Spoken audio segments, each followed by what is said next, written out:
নমস্কার বন্ধুরা, রানু কিচেনে তোমাদের সকলকে স্বাগত। আজকে আমি তোমাদের সঙ্গে শেয়ার করব ঢাবা স্টাইলে আলু চানার তরকারি।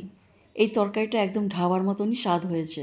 ঢাবার তরকারিতে যেরকম একটা আলাদা ধরনের স্বাদ হয়, ঠিক সেই রকমই হয়েছে, যেটা আমি গরম গরম পরোটার সঙ্গে সার্ভ করে নিয়েছি। এই তরকারিটা গরম পরোটার সঙ্গে খেতে দারুণ লাগে।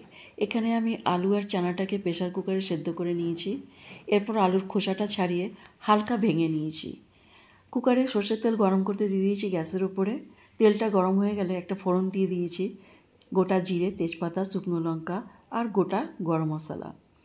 এবার ফোড়নটা ভাজা হয়ে গেলে দিয়ে দেবো কেটে রাখা পেঁয়াজ। পেঁয়াজটা ভাজা হয়ে গেছে, দিয়ে দেবো আদা রসুন কাঁচা লঙ্কা ক্রাশ করা।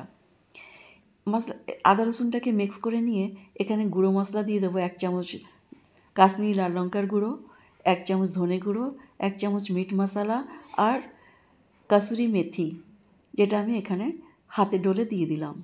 এবার সামান্য জল দিয়ে মশলাটাকে খুব ভালো করে মিক্স করে নেব। এখানে দিয়ে দিলাম স্বাদ মতো নুন আর দিয়ে দেবো 1 চামচ হলুদ গুঁড়ো। এবার মশলাটাকে খুব ভালো করে ভেজে নেব।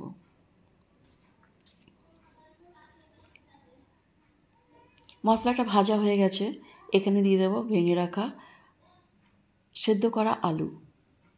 আলুটা মশলার সঙ্গে খুব ভালো করে ভেজে নেব। কয়েক মিনিট ভাজার পরে দিয়ে দেবো এখানে সেদ্ধ করা চানা। চানাটাকে দিয়ে আলু চানা মশলার সঙ্গে খুব ভালো করে কয়েক মিনিট ভেজে নেব। মশলার সঙ্গে আলুটা ভাজা হয়ে গেছে, চানা ভাজা হয়ে গেছে। এবার ঝোলের জন্য জল দিয়ে দেব। জলটা দিয়ে কুকারের ঢাকনাটা ঢেকে দেব। ঢাকনাতে আমি 3-4টে সিটি লাগিয়ে ঠান্ডা করে কুকার খুলে দেখে নেব। কুকারটা ঠান্ডা হয়ে গেছে, এবার কুকারটা খুলে দেখে নেব।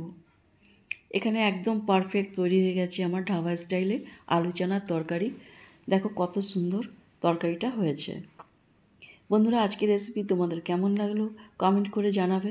যদি ভালো লেগে থাকে কমেন্টে নিশ্চয়ই জানাবে, একটি লাইক শেয়ার করে দেবে।